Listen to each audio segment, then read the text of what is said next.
This is the Sports and Society podcast, where we go beyond scores, statistics, and personalities to focus on issues and controversies in sports worlds. Your hosts, Jake Oakley and Jeff Montes de Oca, are sports sociologists and the authors of the book, Sports and Society, Issues and Controversies. The episodes in this podcast give you a behind-the-scenes look at the textbook with stories from our lives as scholars and athletes, as well as providing analysis of ongoing issues and controversies in contemporary sport worlds. We welcome hearing your thoughts and analysis, so please use this space to engage with us about the textbook or any of the topics we cover in this podcast.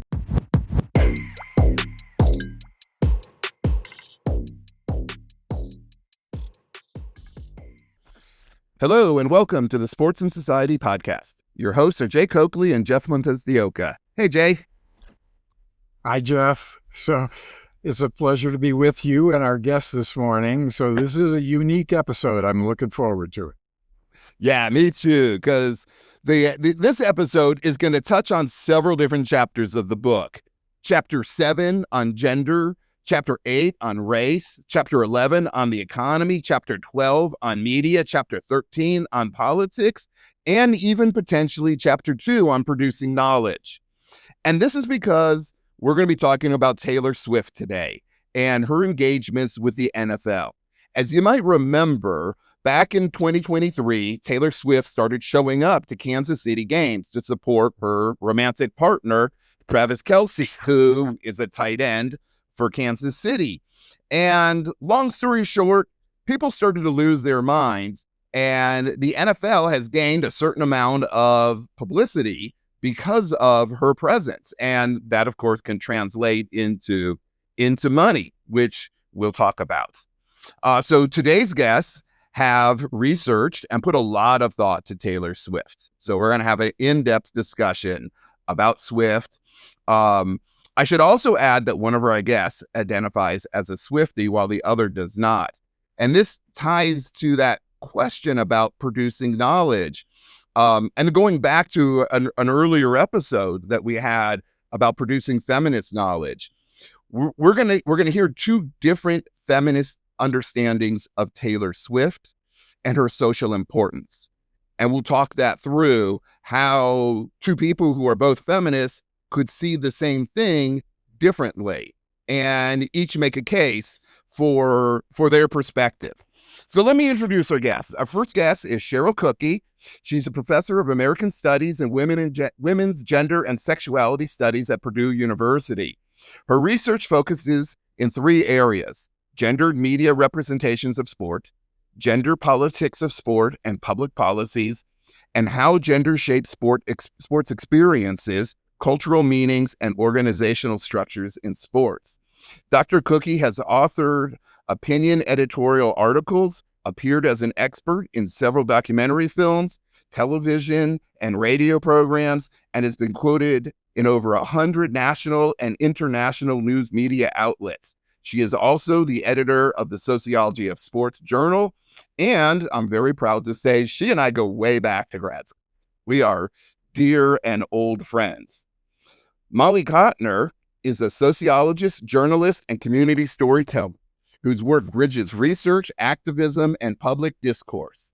With advanced degrees in sociology and journalism, Molly is a sociology professor at Colorado State University, Pueblo, and writer for the Pueblo Star Journal, where she covers community issues with a focus on underrepresented voices.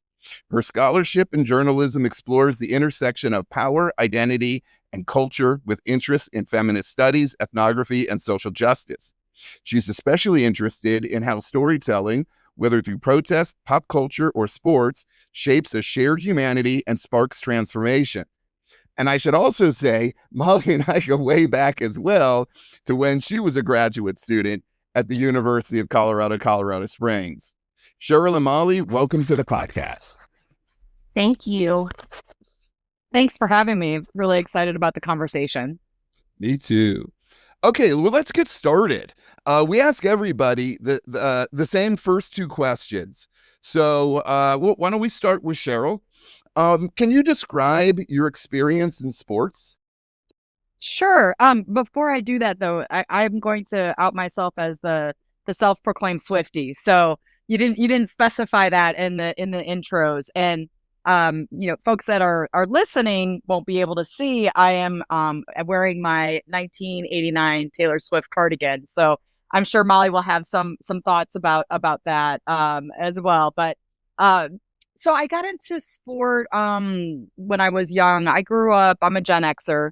And so I grew up sort of right when Title IX was starting to gain some momentum, but still hadn't really grown its roots in terms of the sort of cultural explosion of participation and cultural acceptance that we see today. And so I really enjoyed playing sports. I was involved in a lot of activities growing up, but there wasn't a whole lot of support or resources for girl sports.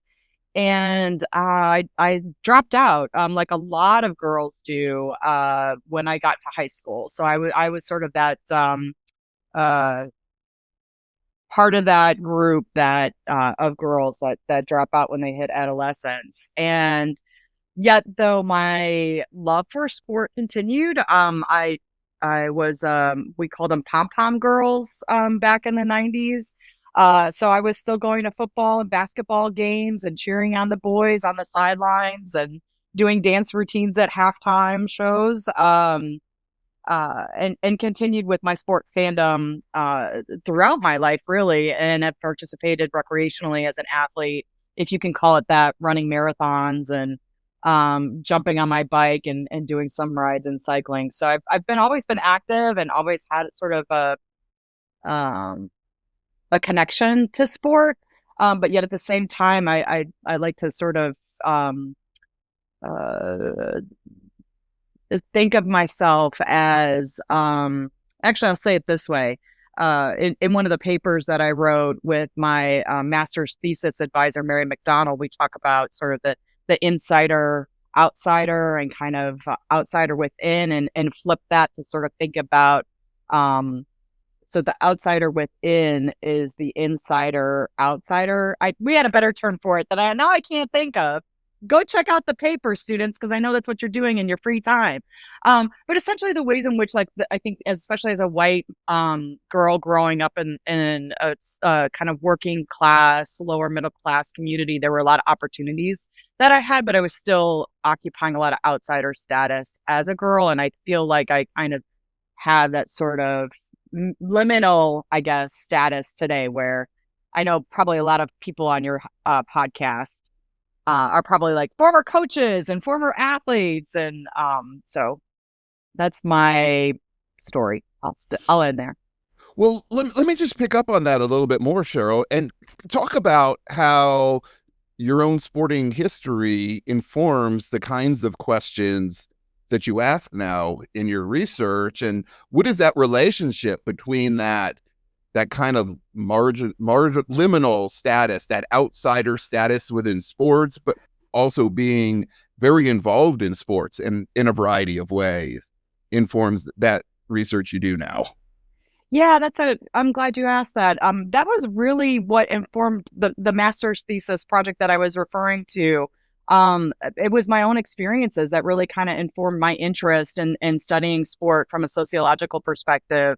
I grew up in that moment where girls weren't really supported in sport. We had some opportunities, but still it was, the boys that were getting the vast majority of resources and attention and support. And so I came to age in grad school during the girl power moment of the 1990s, right? And then so there was all this like sort of cultural celebration, the 1999 women's soccer team. I'm sure students, your professors will probably talk about that when the U.S. Women's team won the World Cup and 90,000 people packed the stadium, Rose Bowl in Pasadena. That was such a significant cultural moment for women's sports in the United States for my generation.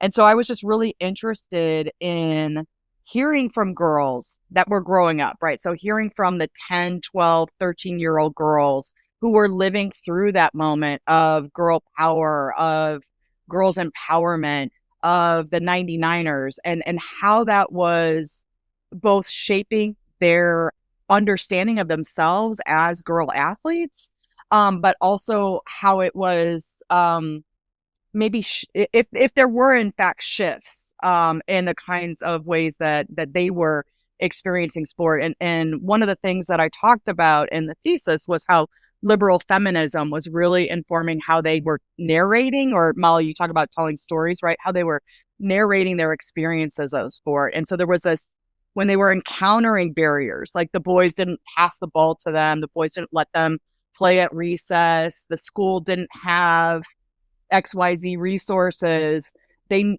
understood that experience not as, kind of discrimination or structural. I mean, obviously these are 10-year-old girls, right? So they don't have that language, but they saw it more so as, we just need to prove to the boys that we can play, right? We just need to prove, we need to go out there and show that we can be successful. We just need to get more girls out on the field. And so there was this very interesting way that they felt like if they sort of adopted and adapted to that existing organizational structure, that somehow they could then prove themselves as worthy of the same kinds of accolades that boys were receiving. And Molly, I see you shaking your head here, so maybe some of that is resonating with you as well. Yeah, that's like a whole other podcast episode that we're going to have to do in another season. So we may be asking you back, Cheryl. Sounds great. I shouldn't say maybe. We will Definitely. be. Hey, Molly, why don't you talk about your experience in sports? Yeah, so I guess then I have to out myself as not the Swiftie. And I want to preface that with saying I'm not anti-Taylor Swift, right? Just not a Swiftie. But I think something that Cheryl said that was really interesting is kind of the different generations we came from too, right? So, being a Gen Xer, I'm a millennial. And so this is really kind of an interesting dialogue there that probably sociologically we can really dive into as well about our different versions of this. But I don't actually have a strong background. I will out myself in the sense of not having a strong background in sports. I kind of come from sports as the outsider. More, I guess, I live in Colorado. And so Colorado's this like weird microcosm that if you're born here and you're raised here, you have to be like a Denver Broncos fan. I think Jeff and I have talked about this so many times.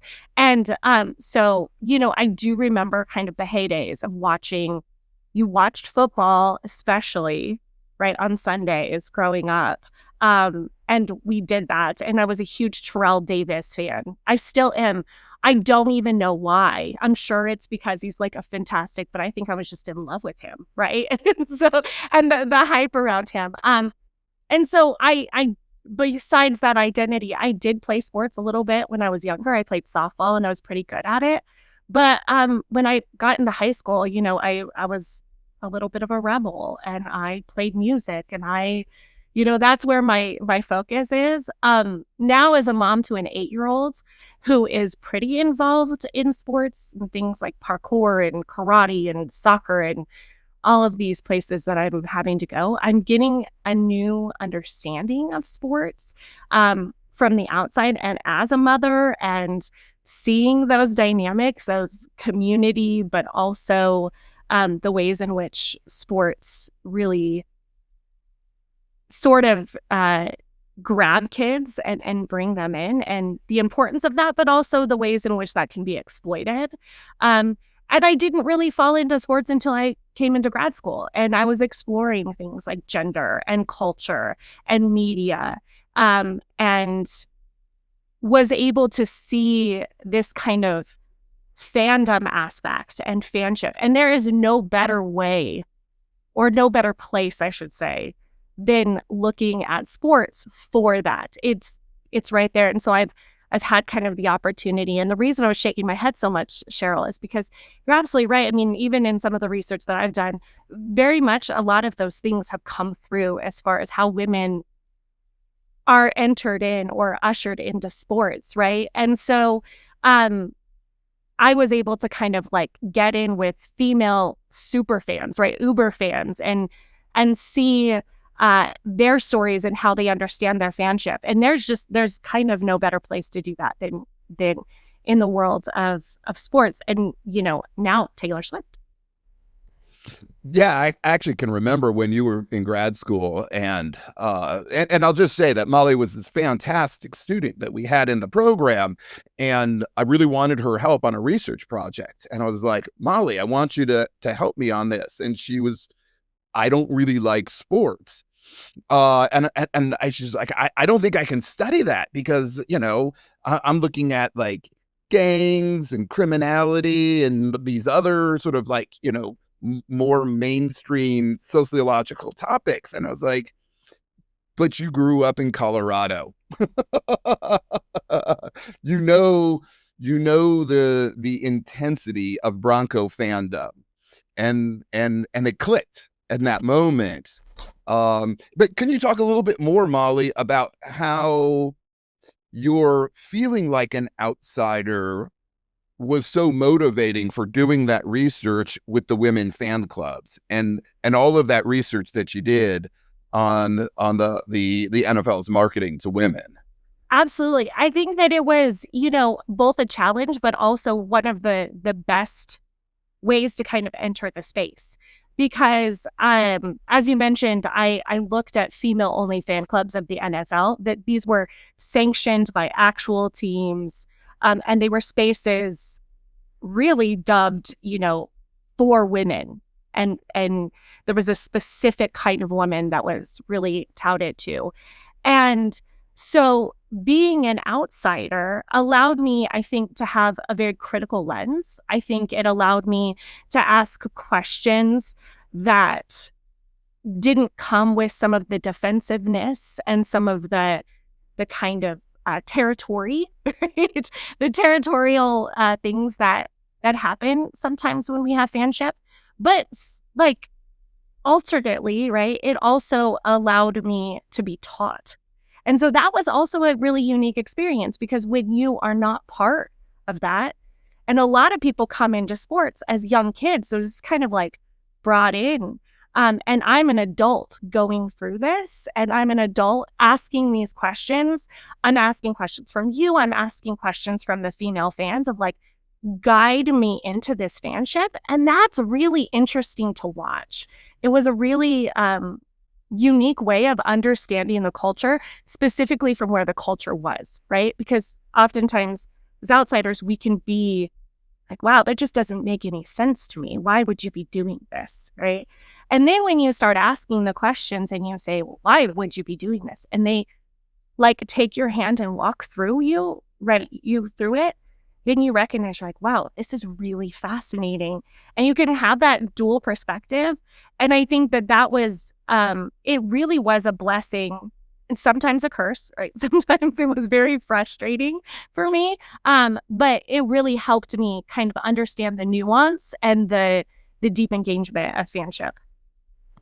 Yeah, that's awesome. So let's get to talking about Taylor Swift, and to set up my first question, I'll tell a little bit of a story. So it must have been 2024, after that first season that Taylor was going to the Kansas City games, and I was hanging out in a bar, and I was talking to the bartender, and you want to know about each other, and I was telling you, I study popular culture. I teach a class on popular culture. And then he scoffs and says, hey, I heard of a college class on Taylor Swift. And I laughed and said, well, as a matter of fact, I'm actually doing research on Taylor Swift. And he got a little embarrassed and, uncomfortable, and he walked down to the other end of the bar. In any case, I want to start with this idea that Taylor Swift is this girly pop singer who does not deserve scholarly or serious attention. But each of you are giving Taylor Swift serious scholarly attention. And so, Cheryl, I was hoping you could start us out, but both of you, from your different perspectives, talk about why Taylor Swift deserves serious intellectual attention. Yeah, I mean, I think that's so interesting. And as you were recounting that story, what popped to mind was the similarity between that and what I think I and probably all of us here on this episode have heard from either colleagues or other students or family members, why are you studying sport? And I think if I recall correctly, and I should say this to the students listening, I feel like I'm like a grandpa right now, telling old stories about back in the day. But when I was a young student, my first entry into sociology of sport was through Professor Coakley's textbook. We read that, and I believe at the time there was a section in there, "Why Study Sport?" Is that still in there? Yeah, Jay shaking his head. Yeah. So it does, that question of like, why study Taylor Swift or why have a class on Taylor Swift?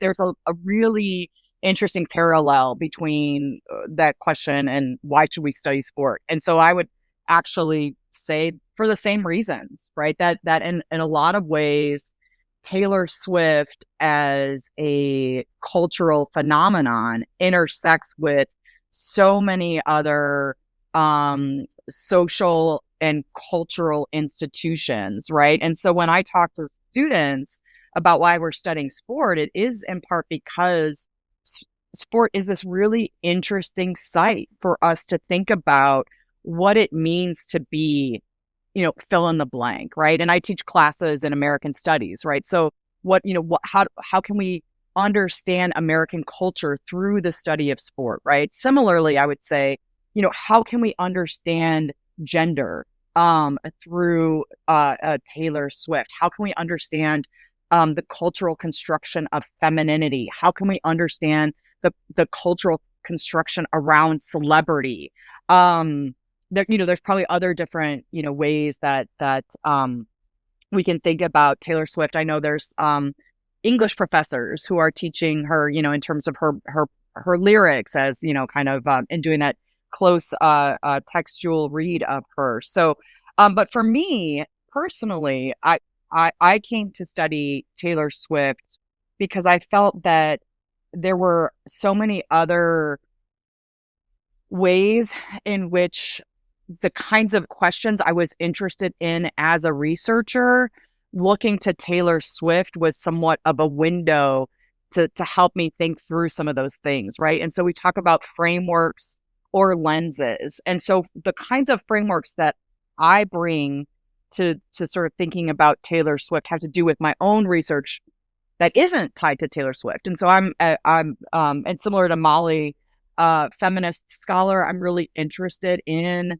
sort of feminist understandings of popular culture, and in particular, I've done a lot of work in sort of girl studies and girls' culture and the kind of the ways in which femininity is constituted in and through culture, and in particular media and popular culture and celebrity. I've also, similar to Molly, right, kind of looked at with one of my former graduate students who's now a faculty up in Canada, Katie Esmond, the gender dimensions of women's sports fandom, right? And so thinking about, what does fandom mean, especially within the NFL, for girls and women. I've also done a lot of research looking at legacy media and the media coverage of sport, right? And so I see her as sort of tying into some of that. And I think we're going to talk about that later in the episode. And so it's sort of these kind of three lenses that I can use to help to understand Taylor Swift and how she was received at that particular moment within the NFL, and the kinds of ways in which different constituencies were understanding her presence and making meaning of her presence within the context of the NFL season in 2023 and 2024. Yeah, that's such. I love how you set up your response of Swift and sport. Why do we take these things? Why study them? They're not serious. They're just entertainment. So why should we study them? Why should we take them seriously? At the same time, and you're kind of alluding to it, and you'll probably want to get into this more, I'm sure, there is some important differences between Taylor Swift and sport in U.S. and global culture. And to me, one of the things that's really important here, and I hope I'm not like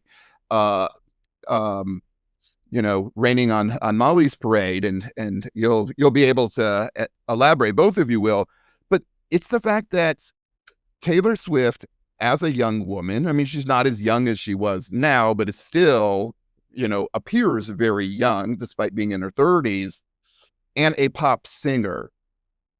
Both are not taken seriously because they're feminized, and they're not taken seriously. And this is so central to so much of the work you've done, Cheryl, just the way in which girl culture itself is seen as unserious and not worthy of attention, which means it's not just Taylor Swift, but Swifties who are then marginalized and erased from serious discussion. But I'm sorry, I'm overstepping my bounds as the interviewer. Why don't you go ahead, Molly? Well, I don't disagree with you at all. I think that this absolutely is a key, and really, I don't have much to say beyond that, other than the fact that also when we're looking at cultural artifacts throughout time, right? Pop culture has always been a ways in which we understand people, right? And they're really unique timestamps of the people and places and societies in which they come from, particularly music, and I think that, I know I'm kind of veering off of the sports thing a little bit, and here's my outsider coming in, but I think that this is really an important thing when, 100, 200 years down the line, when they look back at our society, these are the people that they're going to look at as stamps of what we held as important, as what we viewed as important, as how we understood things like gender, as what we held as beautiful and intellectual and important. And I think that also is a really key aspect to all of this, that she represents a time and a space. And when I say she, I really want to be very clear as we go through this, that I am not talking about Taylor Swift as a person. I am talking. Thank you, Molly. Thank you. Right. I think we need to be. Yes, please. Let's start with that. Like that Taylor Swift is a corporation. That's why we're calling her Taylor Swift. I don't go and talk to my close friends, and refer to them as, their first and last names, because I'm talking about the brand. I'm talking about the corporation. So Taylor Swift as a corporation, as a brand, she's a really unique timestamp. She is both a product and kind of this master strategist, right, of the systems that she moves through. And she's kind of mastered this idea of controlling her own narrative in a culture that is hard to do that. And she's done it relatively unscathed. I don't want to say that she's come out completely unscathed, but she's been able to master it in a very unique way. But at the same time, her power is made kind of available to her through the structures that exist. And so I think that's really what's so important and what we really need to be focusing on. Well, I kind of want to elaborate on that now, actually, Molly. You kind of set up my next question. But just going back to that 2023 season when Taylor Swift started showing up at the games and the cameras would focus on her. And that's what caused a lot of men to just lose it. But this raises two related questions. First, Molly, can you talk about why Taylor Swift became such the center of media spectacle? Oh, yeah. I think this is such an important question. And I think it leads to a very deep conversation about systems and specifically patriarchy, right? I think what's really important to recognize is that Swift entered a space where WAGs, so women and girlfriends, wives and girlfriends, I apologize. They have kind of historically been seen as arm candy at best and distractions at the worst, right? And here you have a very powerful woman who has kind of been entered into a space of deep patriarchy and masculinity and a hierarchy of masculinity. And she's a powerful woman, right? She's not just a woman. She's not just a wife and a girlfriend. She is much bigger than that.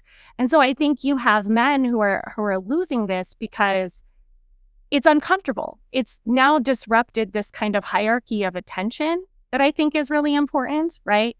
And I think it's interesting because she has been labeled as well, right, by the media, by people, somewhat a little bit by herself, as kind of a quote unquote man eater, right? This like woman who I read an article one time that called her a bolter, which was very fascinating that they used that term, right?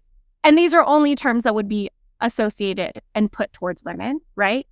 But she is now entering this space so powerful. She's disrupting this space, but also she is dating the league's like golden boy.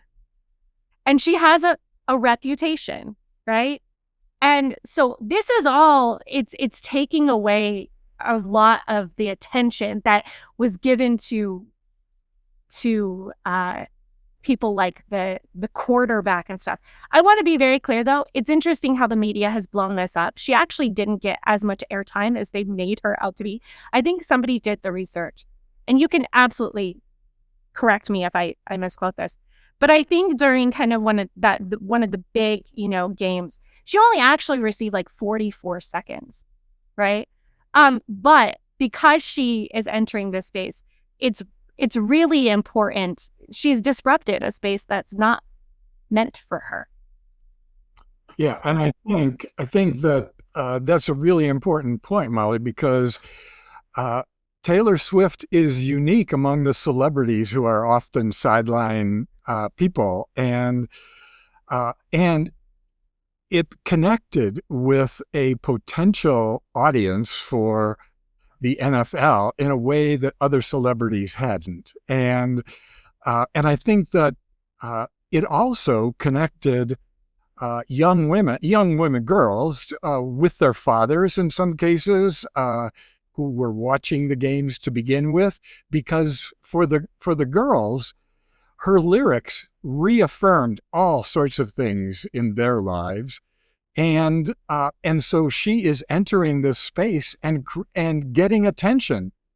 And so that was another aspect of this reaffirmation of the girls within their families, within gender mixed peer groups. And so that was something that had a real impact on the social dynamics away from sports.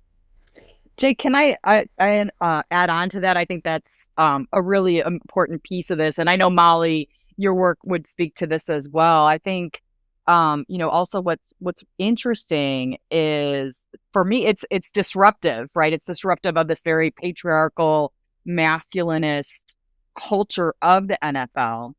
And I also think about it too, and I'm sure Molly, you do as well, in terms of the ways in which the NFL has hailed or called into women and girls within a particular type of fandom, right? And so if we think about fandom sort of writ large, right, what constitutes sports fandom in particular, right, has been primarily defined by sort of the standard set by men, right? And fandom is tied to masculinity. And so women who are entering into sports fandom spaces often have to, especially if they're women fans of men's sports, right?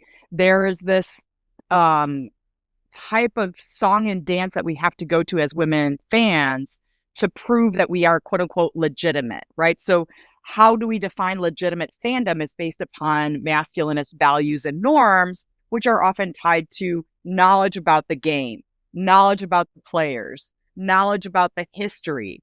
And so there's, if you are, and I think, Molly, you'd mentioned thinking one of the Broncos players was cute or hot, right? Like if you are entering into fandom, sports fandom, because you think the player is hot, that is not a legitimate form of fandom, right? And I would argue it should be. But it can't be, because who is a fan is a man, and who is playing the sports is a man. And so sexual desire can't be a legitimate form of fandom, because then that taps into homophobia and XYZ. And so the NFL had ignored women fans for a long time, and Jeff and Molly, you'll know that history better than I do. But then there's this moment where this crisis of masculinity, and I'll throw it back to you all to kind of talk about that happens in the NFL as a result of a number of different things that were popping off, including the concussion crisis, the number of incidents of domestic violence, that the NFL kind of was really looking to women to expand the fan base and to sort of soften maybe some of the ways that the NFL was being perceived by people outside of the sports fandom world, right? So now you have Swifties coming into this space. And I would push back a little bit against the narrative of the girl and the dad connecting. I do think that was a really common media narrative. But to me, I think what was so powerful about the Swifties coming into NFL fandom was that they were doing so in a way that either wasn't a legitimate type of fandom as defined by the masculinist norms, nor was it the type of fandom that had been sanctioned by the NFL, right? The NFL 101 clubs that Molly was going to, right? Where it's like you learned how to cook for, the barbecue for the guys who were coming in, like what to serve on your game day, platter, and the, I don't know, chicken and wings or whatever, chicken wings and barbecue sauce, and make sure you have a lot of beer, and here's a way to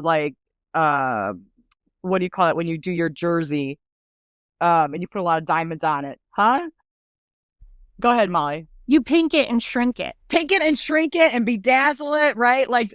And so the Swifties are coming in and they're doing a different type of entrance into that space that isn't about conforming to either set of those norms, which I thought was really what was disruptive and what was challenging. And I think the narrative around focusing on the girls and the dads who were connecting, which was in reality a thing that was happening, was a way to sort of take the disruption of the Swifties and mold it into something that was digestible and accessible to the dads, Brads, and Chads who were, losing their shit when all this was, and that was the I'm quoting a USA Today article, I believe, right? But, losing their shit when all these Swifties come into the space. You're quoting an article that you were quoted in. It's very meta. But I just want to jump back a little bit to what you brought up, and then I'm going to kick it over to Molly because I know she wants to jump in too. But so yeah, Molly and I did this article several years ago, and we called it "Killing the Football Widow." Because when I was a kid, my mom was a football widow. The NFL had no interest in women whatsoever. And then in the 1990s, they realized that the male market, I should say, they realized earlier, but by the 1990s, they had realized that the male market was basically saturated. All the men that are going to become football fans are already football fans. And they're like, how do we expand our market? And they'd been working for years to internationalize their market. And that had limited success in Europe and Japan and South America. But then they're like, let's market to women. We could double our market without changing our product. And they did that. They've been very successful at that, and they've gone about it in some smart ways. But it leads to inherent tensions and contradictions that Cheryl was pointing to. And just to give an example from Molly's research, so when she was working with the Bronco fans, she got invited to these events they would do up at the Field House, which is the training center for the Broncos. And it was specifically for women. And I think it was like Zumba or something like that. There was a bunch of different things that Molly went to she could talk about. But it was so funny. She came back from this research trip and was like, so I'm doing Zumba in the Field House. And guess what? I had to go to the bathroom. And there were no bathrooms for women in the field house. You had to go marching off really far to get to where the executive offices were to find. So they've got like 100 women with no bathroom for them. And it's illustrative of how much of an afterthought adding women to NFL fandom was. And it was very much about profit.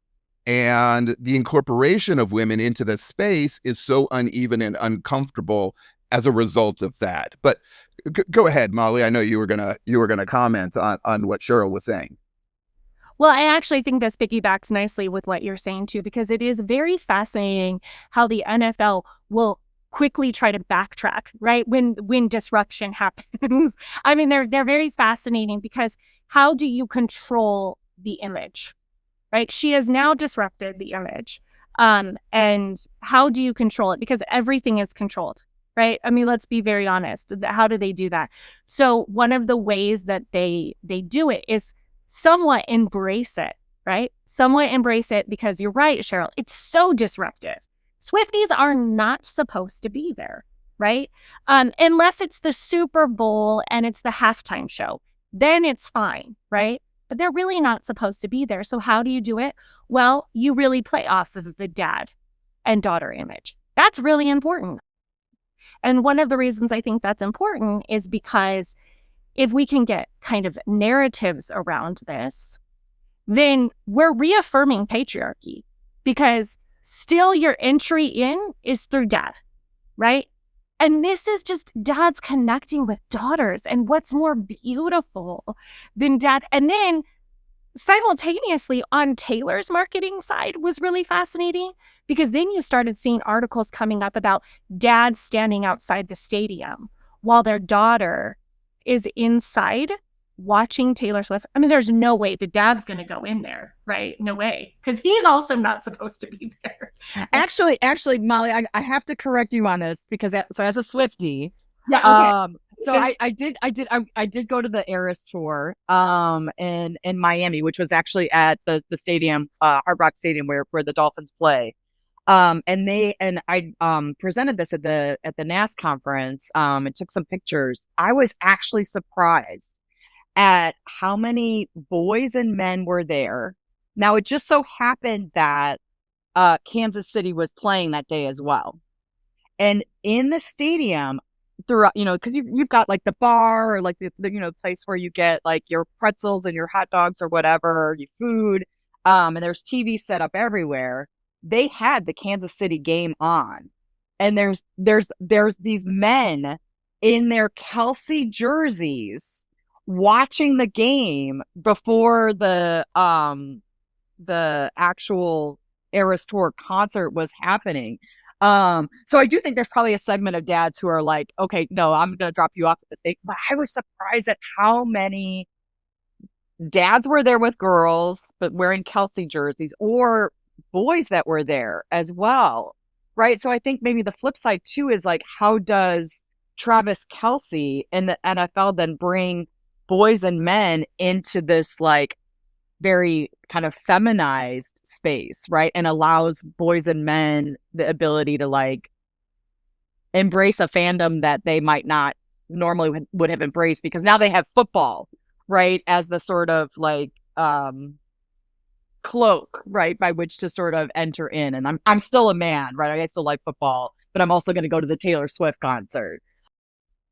I think that's interesting because, again, right, they're serving as kind of cultural bridges, right? And that is fascinating. I think the NFL did a really interesting job of trying to connect, that and tap into that as much as they could. And they figured that out really fast. And I think, Jeff, kind of harkening back to like my research with the NFL, that's exactly what they did at the Fieldhouse too. Very quickly. I mean, these people are pretty quick on their feet. Doing the Zumba in the Fieldhouse. And I have to tell you, I was pregnant at the time. So there was no way that I was going to make it up a flight of stairs, and after doing Zumba with a baby hitting my bladder, like it just wasn't going to happen.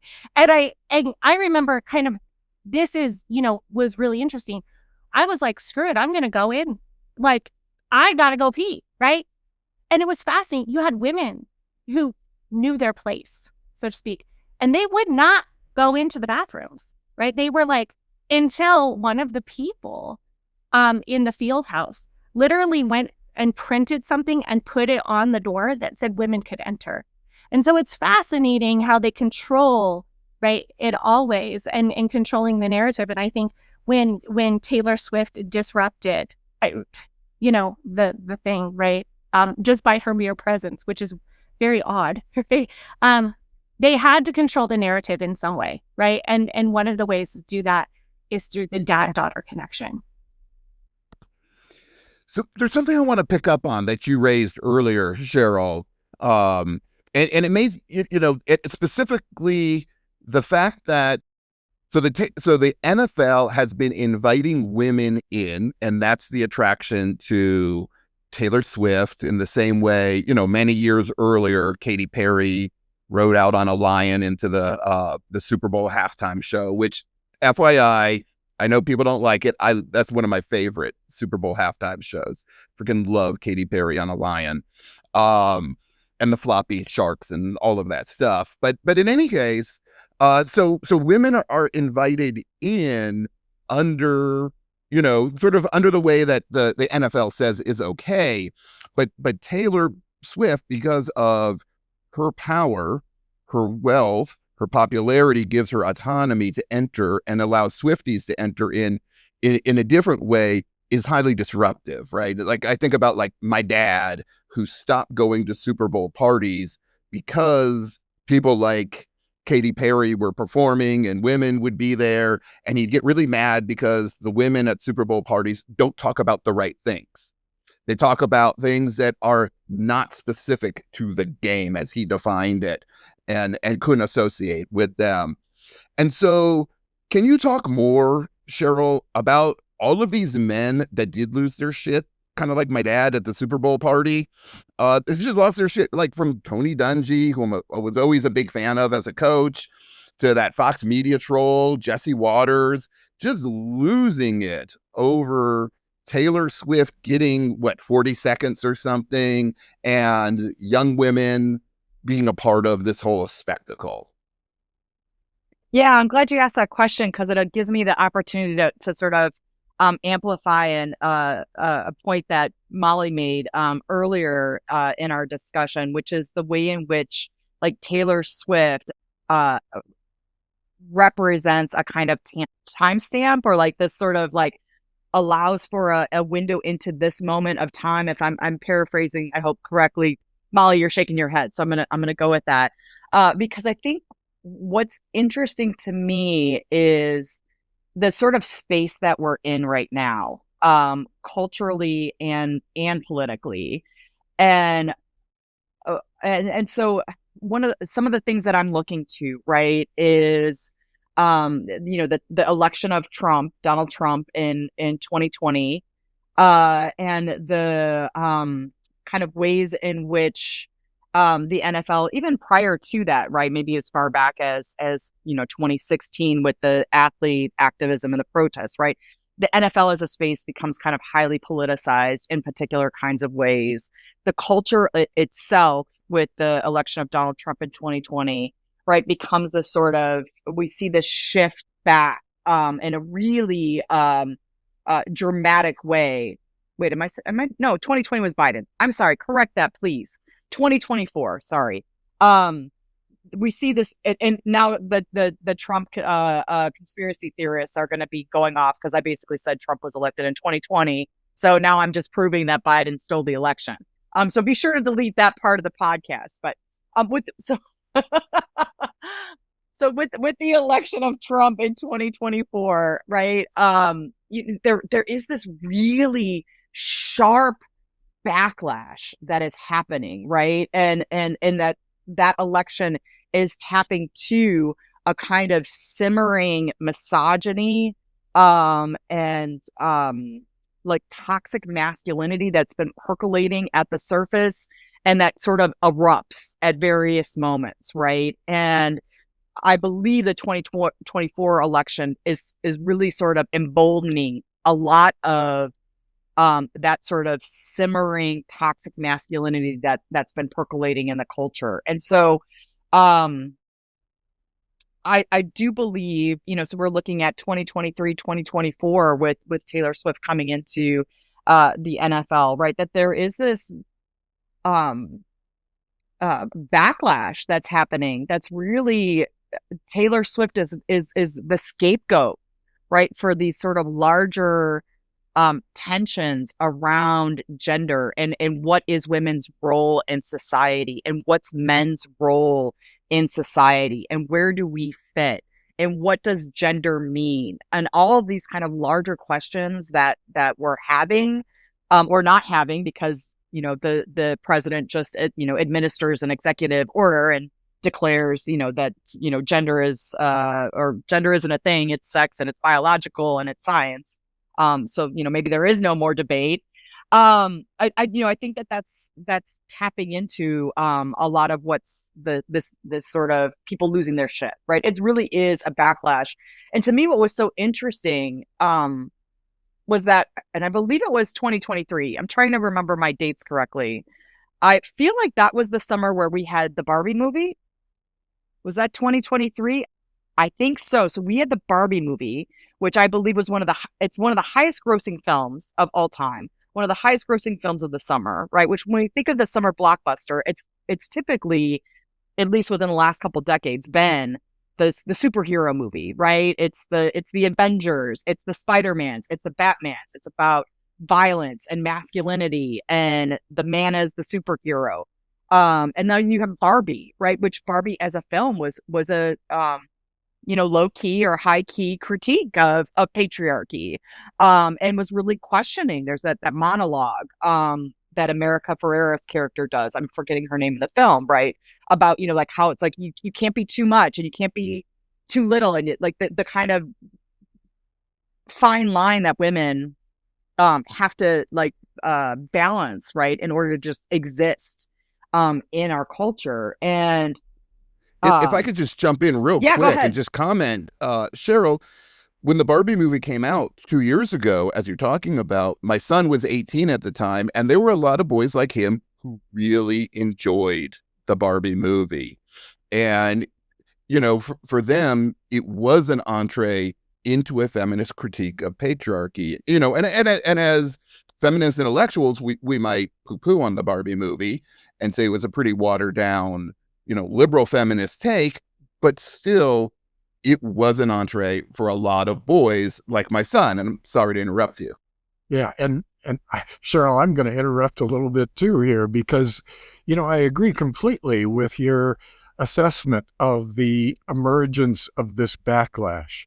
But at the same time, as Jeff is pointing out, there is resistance to that backlash. In other words, it magnified a form of masculinity that a lot of men had a little bit of a problem with. And especially younger men who have been raised in situations where they're sympathetic with what's going on with the females in their families. And I think even though this father-daughter issue has been overemphasized in certain ways, I would really like to see research talking to fathers and saying, what have you learned about your daughter that you didn't know before because of the Swiftie involvement in the NFL?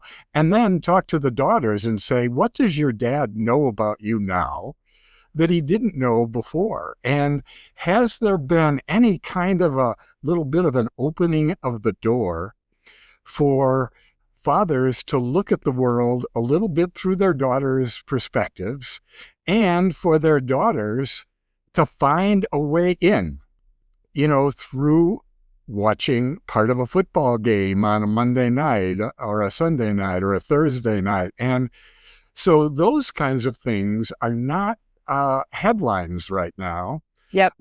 But they're happening. We don't know how often.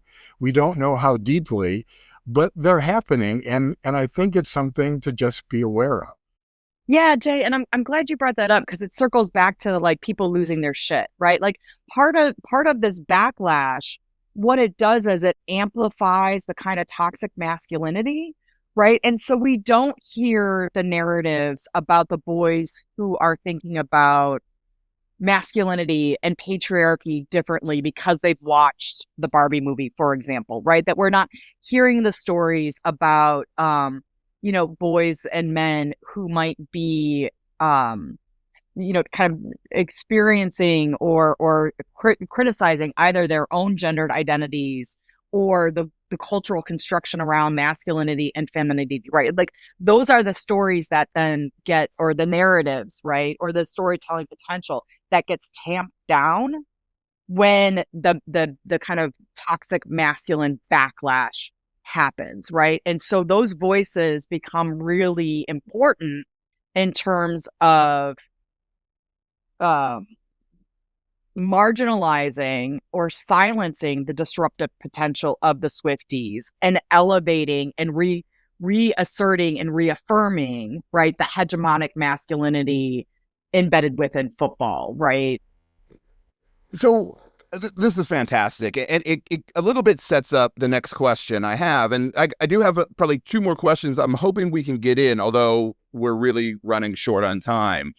But for my next question, I'm thinking about this guy, Richard Dyer, who is a film scholar. He wrote a very famous book about movie stars, and in it he says, celebrities are commodities that are built to sell commodities, starting with themselves as a commodity, but stretching from their movies to toilet paper.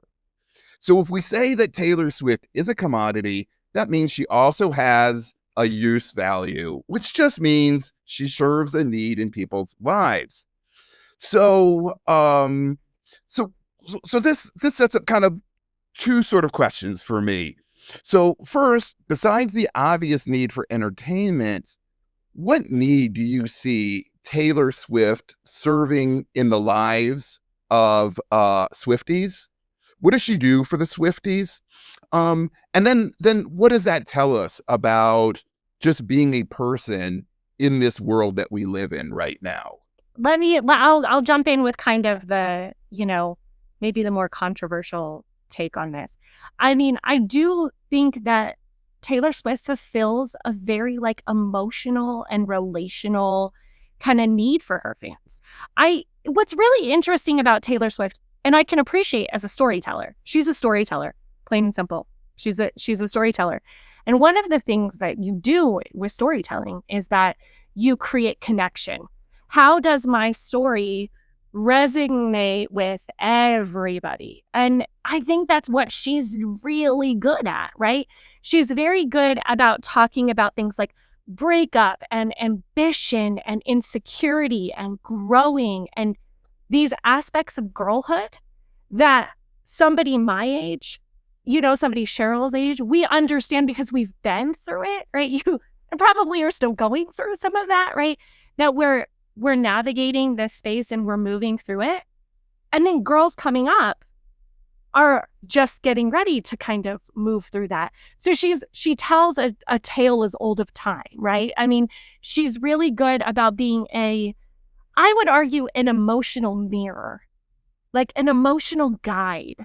She's the, if you're thinking like this, right? And I'm hearkening on kind of her entertainment value of the person as you cross the bridge and she's standing there in the cloak with the lantern and she's guiding you down the path, because we've all been there. And I think that's important because now I've seen my friends, right, who are taking their little girls to the Eras tour, or were taking their kids to the Eras tour, right?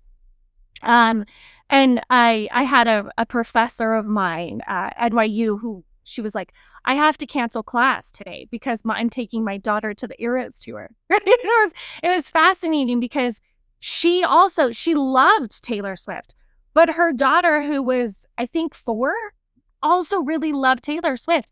And they went together and she showed us a video after. And I think that that's really important. And so, but kind of my thing about this is that this becomes very parasocial. And that's why I wanted to really talk about Taylor Swift as a corporation and not as a person, because what happens then when you start to critique these things is that this becomes people's identity, right? I mean, when we say, or I don't say, but when people say I'm a Swiftie, it's because they genuinely identify with that. And that's, I think, an important understanding and something that we have to be empathetic to. And so she has this kind of way of creating this parasocial relationship with people through her storytelling. And I think it tells us a lot about humanity. It tells us a lot about our need right now to be authentic, I think, and what authenticity means, and how do we grab authenticity in a very curated world, right? I mean, our world's, is so hidden behind these cameras and these, Instagram posts and what that looks like. Nobody's going to show the pile of laundry sitting, in the corner, right? And she kind of represents something real for people. And I think that's really important. But I think it also tells us a lot about how we share emotional connection through consumption, right? How we've built a society of connection through consuming things. And I definitely want to pass it on. But I think that's a really important part of that timestamp.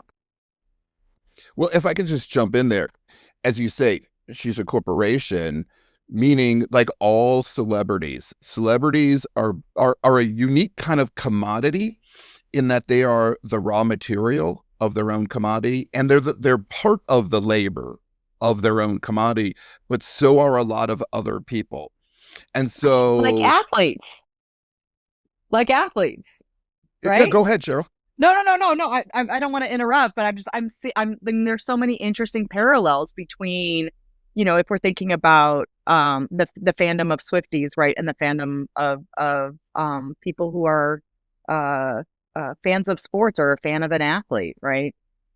I don't have much to say on that. I just it's the same connection, right? In a sense, all of us as workers are both the raw material of our own commodity and part of the labor that produces us. And none of us produce ourselves uniquely by ourselves, right?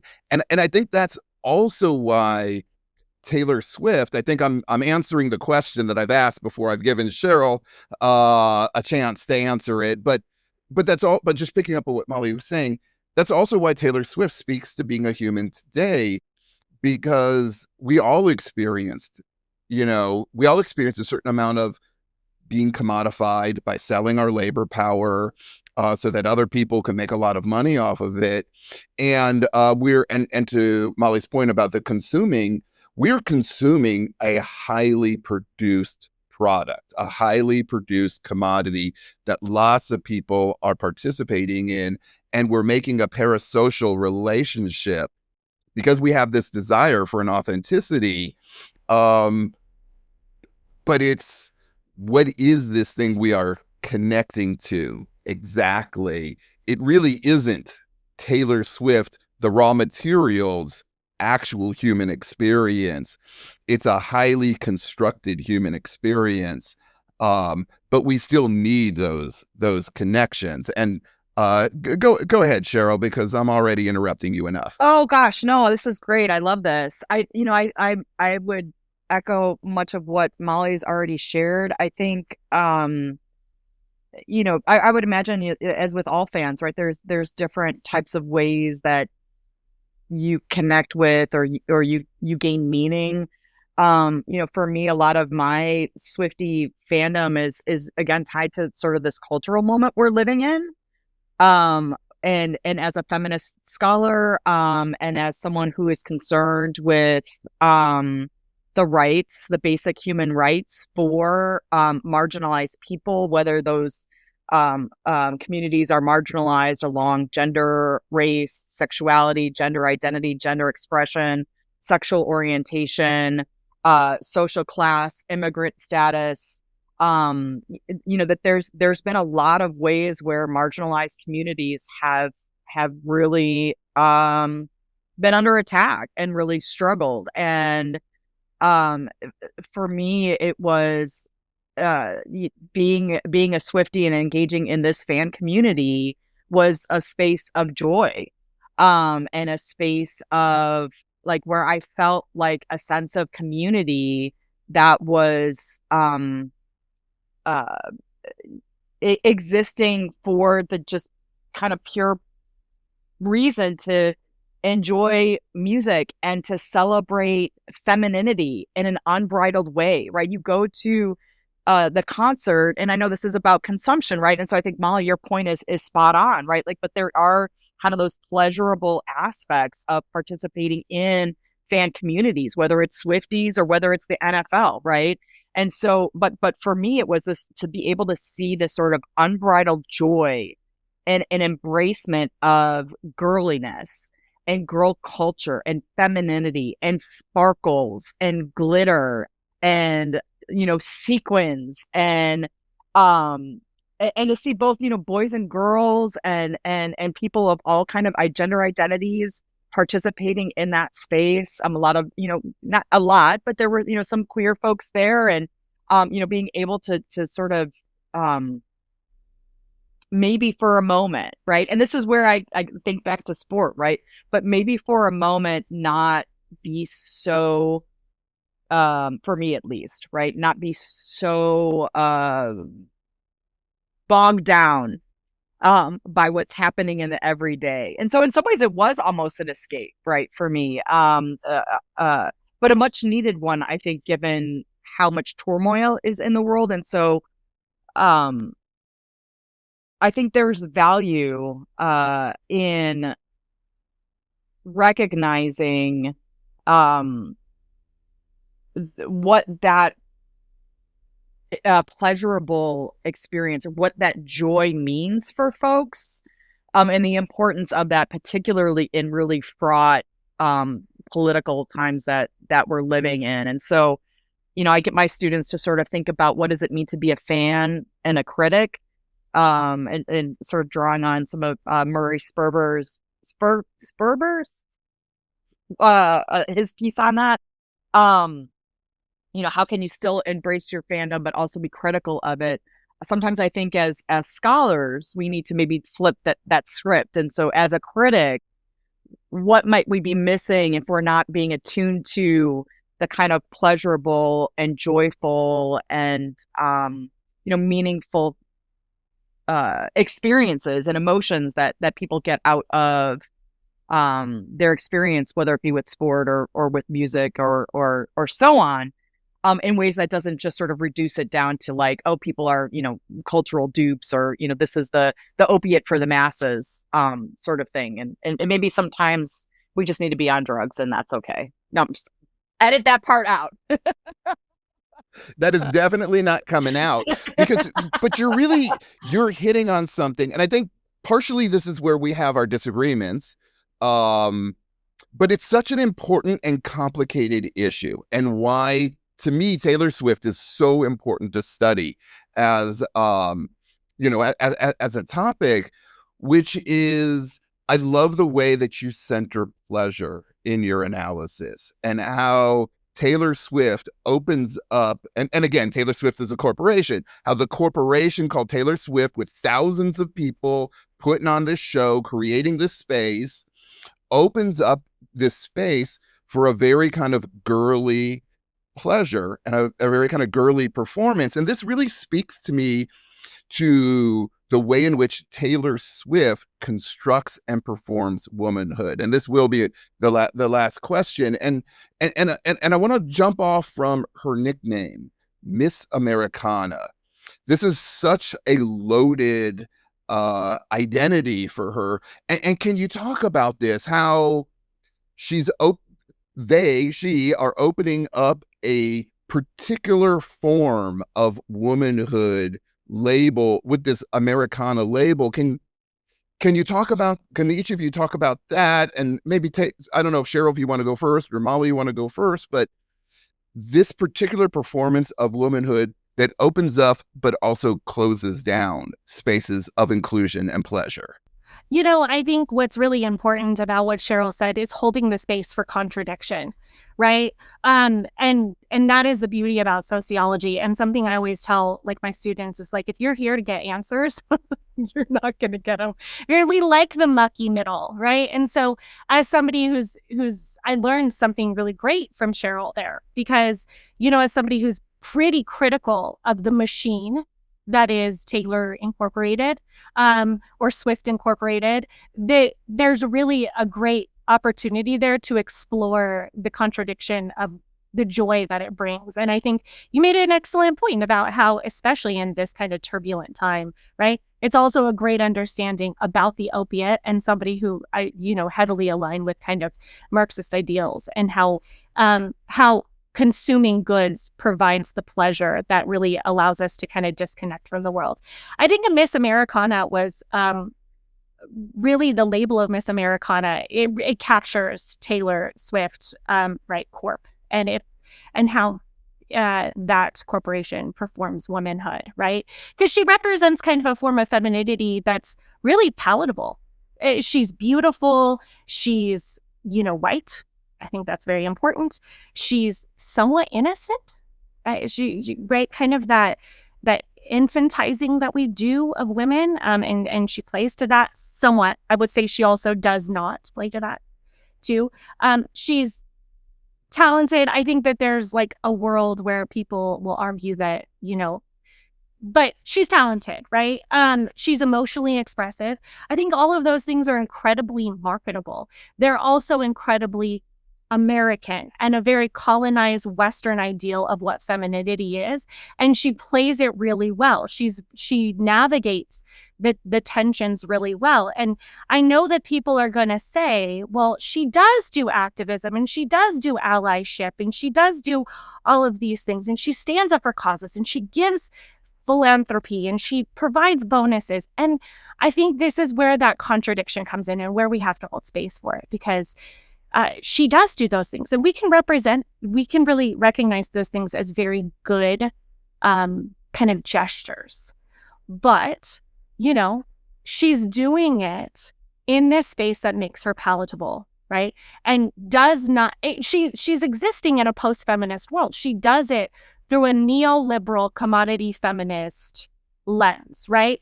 Where her kind of version of feminism, not her specifically, the corporation's version of feminism, is about kind of like the individual strength and the resilience and the personal branding.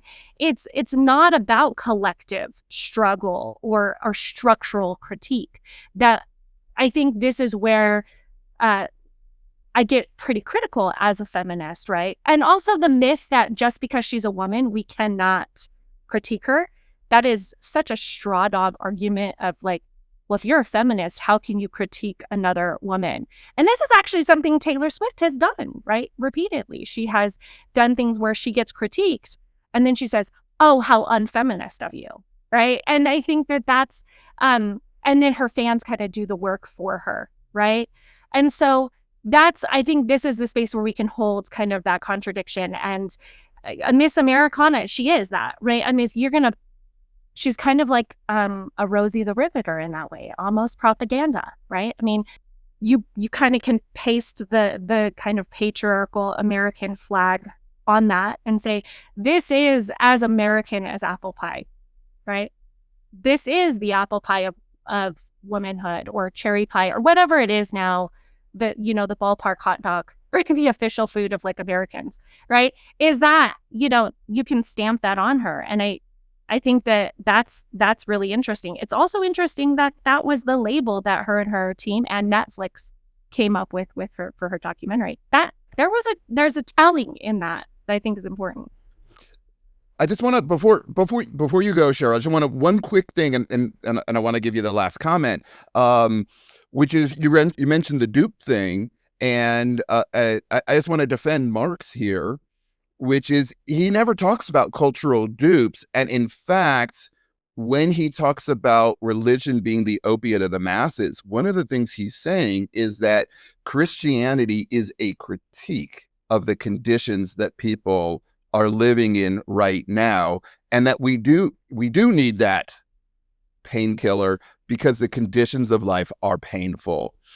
And that really speaks to the contradictions we experience and that both of you are addressing from slightly different perspectives. So Molly, you were talking about embracing the fact that Taylor Swift creates a space of contradiction, but her version of white femininity is exclusionary for a good number of people. And she's using patriotism as a marketing pitch. And patriarchy. Right. I think that's really important, right? Patriotism and patriarchy, because I think as feminists, we really have to recognize our role in patriarchy, right? That's feminism demands that of us, right? And so how do we negotiate that, right? Specifically when you talk about kind of like the use of how she wields or weaponizes feminism, and without the acknowledgement of marginalized peoples. Yeah, and I guess maybe I have a little bit of a different take in terms of the Americana point, because I don't know how much of that is like her embracing it versus a subtle critique of at the same time, right? Like, so that there's this kind of mobilization of that imagery and that representation, but at the same time, I'm not sure it's a wholesale embracement of it. And so maybe that's another podcast. I do think, though, that the ways in which the types of visibility that, again, Taylor Swift Inc., right, or the corporation Taylor Swift as the cultural phenomenon, as I would probably refer to her as, right, that the kind of visibility that is on display and circulating and up for consumption is one that is very much palatable. And my colleague and I have talked about the sort of articulation of feminism in sport media. And certainly one of the arguments that we make there, and this is echoing some of the conversation here as well, is that it's the types of feminisms, and this is also borrowing from Sarah Benet Weiser's work in this space, right? But the types of feminisms that circulate in popular culture are often those that are not necessarily challenging, the kind of structural conditions or institutional arrangements, and that are really more accessible, right? So we can think about like marketplace feminism. Molly, you've mentioned, post-feminism and neoliberal feminism, right? That those are the iterations of feminism that become popular. And certainly I think Taylor Swift fits in that space. And her positionality, as Molly, you were mentioning, in terms of both the identities and the social locations that she occupies as a white, heterosexually, or, at least read as heterosexual, although I have a lot of friends who are gaylors, right? There's a whole kind of, I don't know if it's a subreddit or a whole fandom base that is, convinced that Taylor is gay, and, could be, but at least right now she's dating a man, so let's go with that. But read as heterosexual, very much fits into standards of femininity and white femininity in particular. And so of course she's able to then kind of capitalize on that in particular kinds of ways. And I've always sort of thought about, and I believe what was also happening at that same time in that summer of 2023, I think Beyonce was on tour for the Renaissance tour. And it would just be interesting to contrast, because Beyonce is also, has ties to the NFL, right? Her and Jay-Z go to games. And so like, how does Beyonce, right, and performed at the NFL during the Super Bowl, right? Like, how does she get kind of taken up or not, right, in this space? And how does that speak to maybe some of her music and some of the kinds of choices that she's made around constructing, if we're going to talk about, Beyonce as Beyonce Inc., right? Or Mrs. Carter, or, the various personas that she's adopted over the course of her career. Because I think that would bring out some of the kind of racialized dimensions of what's happening with this phenomenon. But I think it's important to recognize, again, the kind of the work that even within that space, right, of the critique that we're making, I'm curious as a researcher, right? Jay, you were talking about what does she do with relationships between dads and daughters, and how does that shift, right? I would be curious because I know it's easy to sort of dismiss or critique marketplace feminism or neoliberal feminism or these other iterations of feminism that we've been talking about. But for some folks, right, and going back to Jeff, what you were talking about with your son, right? To what extent does even just the sort of visibility of feminism, even if it's problematic, give people an entry point to start adopting a language of critique, right? Even if it is somewhat watered down, or even if it is, not necessarily looking at kind of, XY critiques that we would maybe hope folks would as scholars, right? And so for me, that would be really interesting to see, is like this generation of Swifties as they grow up, like how are they adopting or what's the word I'm talking, incorporating, right? That those, some of those ideals around empowerment or critiques of patriarchal structures, which I think are somewhat embedded in her music. I think the song, If I Were a Man, I think it's just called The Man. But I listened to that song, and maybe you can attach this with the podcast because it's a podcast. So people should be listening to the music, but maybe we don't because we don't want to give Taylor Swift more royalties. Maybe that's not it, right? But if you listen to the lyrics, right, The Man, it's really about like, if I were the man, then I'd be the man. Like all these things, like if I I wonder if I get there faster, right? Running just as fast as I can. Just I can't remember the exact lyrics, right? But it's wondering quicker if I would get there if I were a man, right? There's a critique of patriarchy that's there, right? And so I listen to that as I won't say my age, but I'm a Gen Xer, right? And it resonates with me, right? I listen to that going into like a faculty meeting or, whatever it is, like, oh man, I just like, maybe I would have gotten that raise this year. But again, it's within the system itself, right? So it's like, if I had, if I could adopt, this, and if I had male privilege, as opposed to critiquing male privilege in and of itself. But at least it's an entry point to get people to sort of think about some of these questions in ways that maybe they hadn't already. So, well, I think this really gets to why we have this episode, because this can be both and, right? I think that Taylor Swift can open up a space for a critique of patriarchy that women and even men experience and want to understand through their popular culture consumption. And she can reify patriarchy. She can reify white supremacy.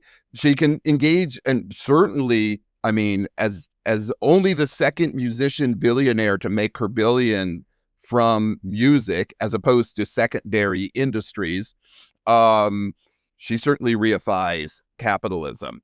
So all of these things can be going on at once, and that's why we do what we do and why we love what we love, because these things are complicated, and trying to unravel them, and through the process of unraveling them, we understand the world we live in better, and we understand ourselves better. What do you all think?